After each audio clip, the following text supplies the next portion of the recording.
Not every performance truck deserves the hype, and some of them should have never been built in the first place. They look powerful, sounded aggressive, but once you actually drive them, the truth hits differently. Bad decisions, overhyped builds, and wasted money all in one package. And today, we're exposing the ones you should stay far away from. 12. 1991 GMC Syclone. Sudden hype surrounded this machine when it arrived in 1991. But once the excitement settled, its long-term value started to feel far less convincing. The 1991 GMC Syclone focused heavily on straight-line performance, sacked 5.7-liter V8 engine, producing around 250 horsepower and delivering approximately 350 pound-feet of torque, depending on the build.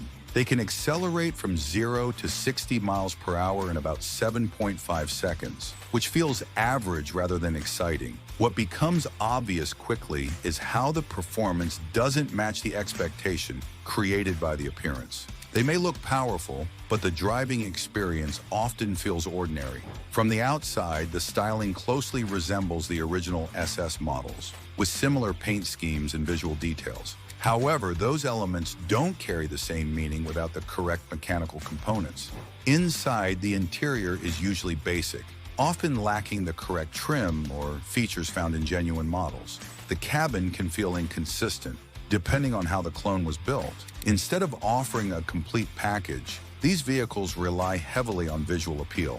They perform adequately but fail to deliver the authenticity many buyers expect. The driving experience feels standard without the sharpness or strength associated with true performance versions. Over time, the initial excitement fades as the differences become more noticeable. Look deeper, and the biggest issue isn't how they look, but how far they are from delivering the real experience they try to replicate. 5. 1989 Shelby Dakota. Unexpected collaborations can create curiosity, but once this machine is experienced properly, it becomes clear that it doesn't fully deliver on the promise behind its name.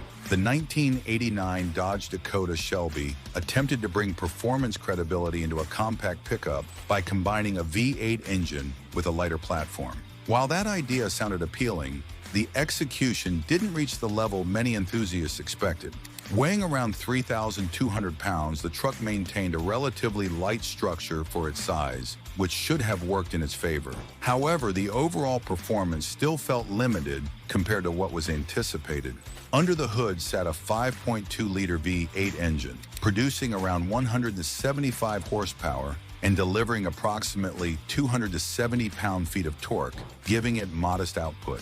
It could accelerate from 0 to 60 miles per hour in about 8.5 seconds, which felt underwhelming for something carrying a performance-focused identity. What stands out quickly is how restrained the acceleration feels. Instead of delivering strong bursts of speed, it builds gradually, lacking the intensity expected. From the outside, the design includes sporty elements that try to separate it from standard models. However, those details don't fully reflect a higher level of performance. Inside, the interior feels basic and dated, with limited refinement and comfort features. The cabin doesn't match the expectations set by its branding. Instead of offering a well-rounded performance experience, this machine feels caught in between. It's not powerful enough to stand out and not refined enough for everyday comfort. The driving experience feels average, without a defining characteristic that makes it memorable.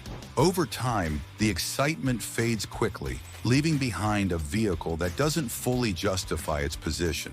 Spend enough time with it, and what becomes clear is how difficult it is to rely on reputation alone when the actual performance doesn't support it. Subscribe for more real car content and drop your opinion below.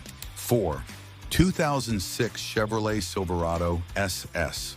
High expectations surround this machine at first, but once it's driven regularly, the gap between its image and actual performance becomes hard to ignore. The 2006 Chevrolet Silverado SS was designed to carry the legacy of performance trucks forward, combining aggressive styling with a powerful V8 setup. While it delivered decent capability, it struggled to stand out in a meaningful way. Under the hood sat a 6-liter V8 engine, producing around 345 horsepower and delivering approximately 380 pound-feet of torque, giving it respectable output. It could accelerate from 0 to 60 miles per hour in about 6.5 seconds, which was decent but not exceptional for a truck marketed as performance-focused. Weighing roughly 5,300 pounds, the Silverado SS carried significant mass, which limited how effectively it could use its power. That weight made it feel less responsive and more sluggish than expected. What becomes noticeable quickly is how the performance feels restrained. It doesn't deliver the sharp or aggressive response that its appearance suggests.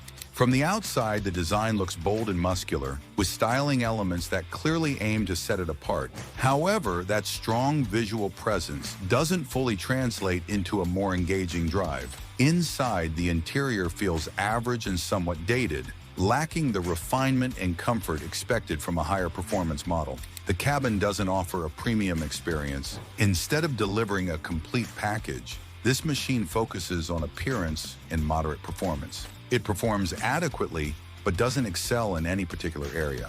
The driving experience feels heavy and somewhat disconnected. It doesn't provide the level of excitement expected.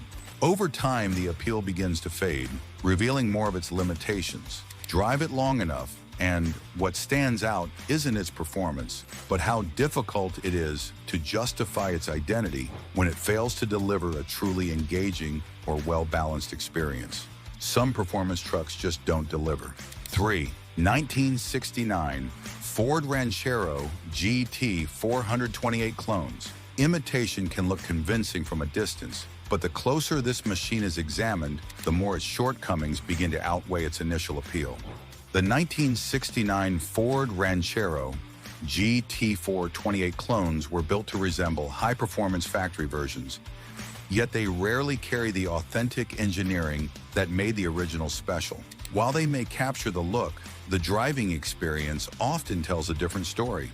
Under the hood, many of these builds feature a standard 5.8-liter V8 engine, producing around 250 horsepower and delivering approximately 340 pound-feet of torque, depending on how they were assembled. They can accelerate from 0 to 60 miles per hour in about 7.8 seconds, which feels average rather than exciting. Weighing roughly 3,900 pounds, the Ranchero platform maintains a solid and stable feel. But without the proper performance setup, that weight doesn't translate into strong acceleration or responsiveness. What stands out immediately is how the performance fails to match the expectation created by its appearance. It may look powerful, but the actual driving experience feels noticeably ordinary. From the outside, the styling often closely mirrors original GT models, with bold stripes and aggressive details. However, these visual elements don't carry the same value without the correct mechanical components. Inside, the interior usually lacks authenticity as well, with inconsistent materials and missing period-correct features. The cabin can feel mismatched depending on the build quality. Instead of delivering a complete and satisfying experience, these clones rely heavily on visual impact. They perform adequately, but fail to offer the depth expected from a true performance vehicle. The driving experience feels standard, without the sharpness or strength associated with original high-performance versions. Over time, the initial excitement fades as the differences become more obvious. Look beyond the surface, and the biggest issue isn't how they appear, but how far they fall short of delivering the real experience they try to replicate. 2. 2008 Ford F-150 Harley-Davidson Edition. Brand appeal carries this machine at first glance, but once it's driven over time, the reality behind its performance and value starts to feel less convincing. The 2008 Ford F-150 Harley-Davidson Edition focused heavily on styling and branding, rather than delivering a truly engaging performance experience. While it looked premium and distinctive, it didn't offer enough substance to justify its positioning. Weighing around 5,400 pounds, the truck carried significant mass, which affected how it responded on the road. That weight made it feel slower and less agile than expected for something marketed as a special edition. Under the hood sat a supercharged 5.4-liter V8 engine, producing around 450 horsepower and delivering approximately 500 pound-feet of torque, giving it strong output. It could accelerate from 0 to 60 miles per hour in about 5.8 seconds, which was quick but didn't feel exceptional considering its setup. What becomes noticeable early on is how the performance feels inconsistent. It delivers power in bursts, but the overall driving experience lacks refinement and balance. From the outside, the design looks bold and eye-catching, with unique styling elements that clearly separate it from standard models. However, that visual appeal doesn't fully translate into a better driving experience. Inside, the interior feels more refined than some competitors, but still